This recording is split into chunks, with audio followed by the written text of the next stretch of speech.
ina-assume niya na yung confidential funds ni VP Sara, ina-assume ni Zaldico na riddled with 100% corruption.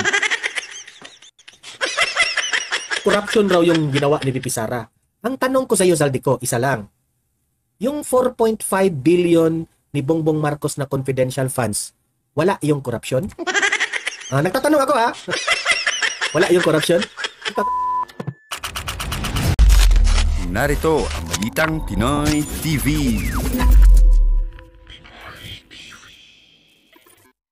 Okay, and we are live ngayon sa ating YouTube channel.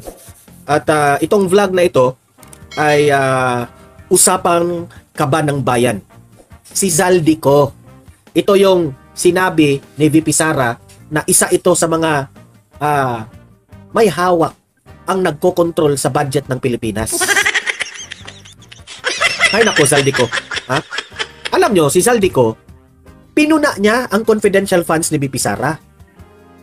Na sinabi niyang corrupt daw, kinurrupt daw ni VP Sara itong confidential funds. Okay?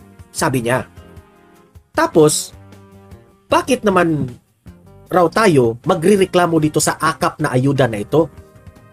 Na itong akap na ayuda na ito raw yung para i-uplift ang buhay ng taong bayan. Tingnan mo. Dapat nating punahin itong confidential funds ni VP Sara na kinurap. Okay? Hindi raw dapat punahin ang ayuda na akap kasi it uplifts the pamumuhay, uplifts the lives of the Filipino people. Papatunayan ko Papatunayan ko sa inyo na sablay itong si Zaldico. Okay? Mamaya pero bago ang lahat, bago natin ito pag-uusapan, help me po na i-like muna at i-share itong video na ito para guys kakalat ito sa taong bayan. Okay, sabay-sabay nating i-like muna at i-share itong video natin, Facebook at YouTube. 1, 2, 3, go. Okay, like and share para maraming makalam.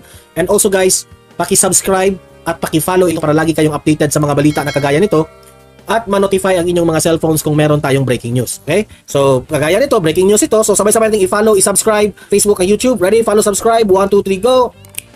Ayan, thank you very much.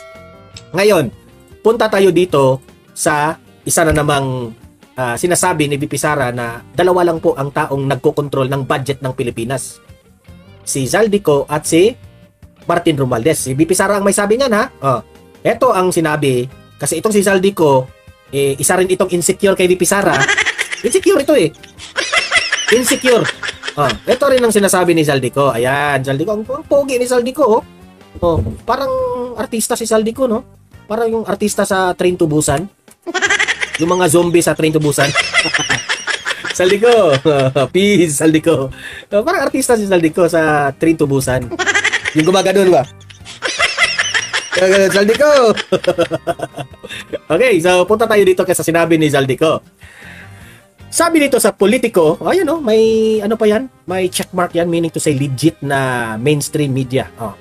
House Committee on Appropriation Chairperson and ako Bicol Party List Representative Zaldico stresses bla bla bla kung anong caption nila. Ito yung sinabi ni Zaldico Ito yung sinabi ni Zaldico.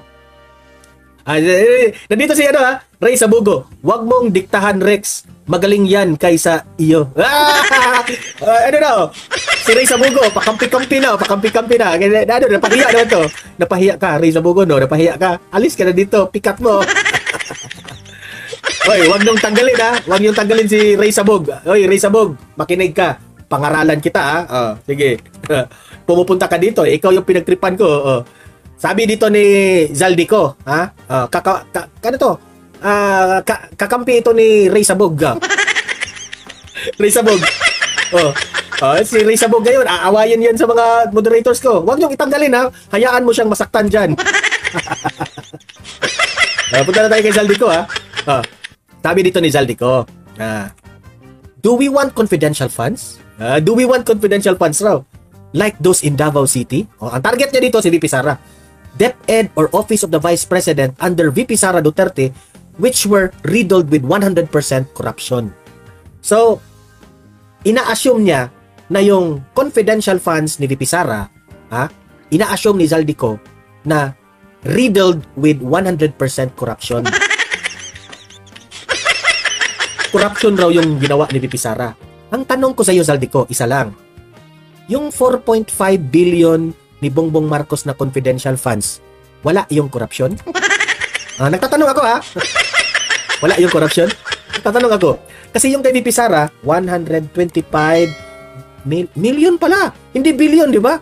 Pero yung kay Bongbong Marcos, 4.5 billion. Billion pala. Tapos may gana kang batikusin ang 125 million, saldi ko. Saan ang utak mo? Di ba? We're riddled with 100% corruption or programs like AKAP. So, i-compare niya ang confidential funds ni BP Sara dito sa kanyang ipinagmayabang na AKAP. AKAP na naman. Di ba? Ito. Ang AKAP raw, ang pinakamalakas na bumatikos ay kadalasan yung walang ginagawa para tumulong sa tao. Sino ang pinatutungkulan mo dyan? Si BP Sara na walang ginagawa. Bakit? Yung panahon ng bagyo, mas nauna pa yung tulong ni BP Sara kaysa sa inyo. Sablay. Sablay ka, saldi ko ha. Yung presidente nating si Bangag Jr. na meron siyang access sa mga assets ng Pilipinas, ang tagal-tagal na nakarating ang kanyang mga tulong. Pero si BP Sara na walang access sa lahat ng assets ng Pilipinas, mas unang nakarating. Wala pang bagyo, namimigay na. Ako, sasabihin mo dito, sabihin mo dito na, kasi kayo walang mga ginagawa yung mga bumatiko sa AKAP yun yung hindi, walang ginagawa para tumulong sa tao. Bakit? Yung AKAP nyo, are you sure na tulong talaga yun yung layunin nyo dyan? Jaldico? Serious tayo O, ano lang, publicity lang na, namimigay kami ng tulong AKAP para babango ang pangalan ninyo. Kasi, panahon ng eleksyon, kayo pa rin ang makaupo. So, meaning to say, mas importante sa inyo ang inyong posisyon, yung political career ninyo, compare sa kalagayan ng taong bayan. Yun ang point dito. Ito pa yung pinakasablay ni, Zaldico. AKAP directly addresses inflation and uplifts lives of our countrymen, especially the near poor. Sobrang sablay. Ipaliwanag ko sa inyo bakit sablay. Ipinagmayabang niya itong AKAP na ito na maka-uplift raw ito ng tao. Are you sure what you are talking? Zaldico?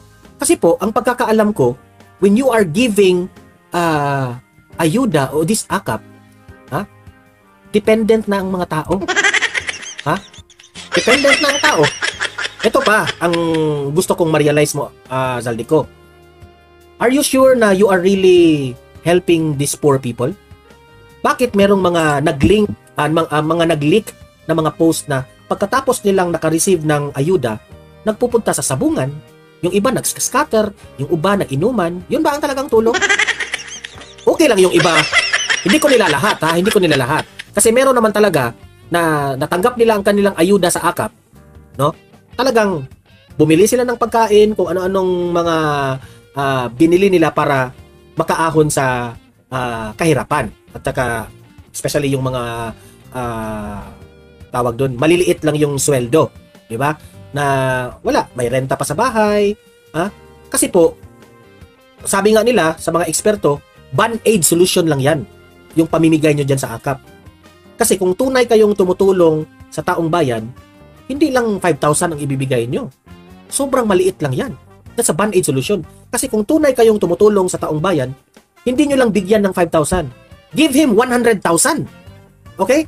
Para makapag-start siya ng pamumuhay. O he could have, meron siyang mga sari-sari store, ganun. Yun ang tunay na pagtulong. Di ba? Kagaya ng mga ginagawa ni former President Duterte dati, hindi po pera ang ipinamimigay. Tingnan nyo kung ano ang kaibahan ng Bangag at itong strong leader ito. Sa panahon po ni former... Okay. Sa panahon po kay former President Duterte, itong mga farmers natin, binigyan sila ng mga kasangkapan about farming. Ito namang mga construction workers, tinulungan ni former President Duterte, binigyan ng mga tools na magagamit nila sa kanilang trabaho. Yun, dapat. Yung mga fisherman natin, binigyan sila ng mga bangka, mga nets, yung kung ano yung mga kasangkapan na kailangan nila. Yun sa panahon ni former President Duterte. Binigyan sila ng mga kasangkapan na makapagpatuloy ang kanilang pamumuhay. Hindi po 5,000. Ha? Hanggang kuko lang yan. Okay? So yung akap na yan, ha? Yung akap na yan, ambot sa inyo, utot nyo. Totoo lang. Oo, meron ng iba dyan, yung akap, ha? Duda ko, ha? Yung iba makapagsabi na talagang ginagamit nila sa mga bawal na gamot. Di ba? Oh. Kasi, right then, pagbigay mo ng pera sa tao, hindi mo na alam kung anong gagawin niya. Di ba? So, useless. Marami pong pera sa akap na pagdating sa tao, useless na. O, yung iba nga, bumili ng flat screen TV. Umutang sa home credit. down payment. Kumuha ng flat screen TV. Yung akap na ayuda, ginamit yon pang down payment sa home credit. O, anong ginawa nyo? Mas lalong naghirap kasi may utang na sila. Di ba? Example lang yon. Saludo ako sa mga nakatanggap ng akap na talagang ginamit nila sa mga pagkain nila o kung anong mga bagay na makatulong sa kanila, di ba? Pero yung iba,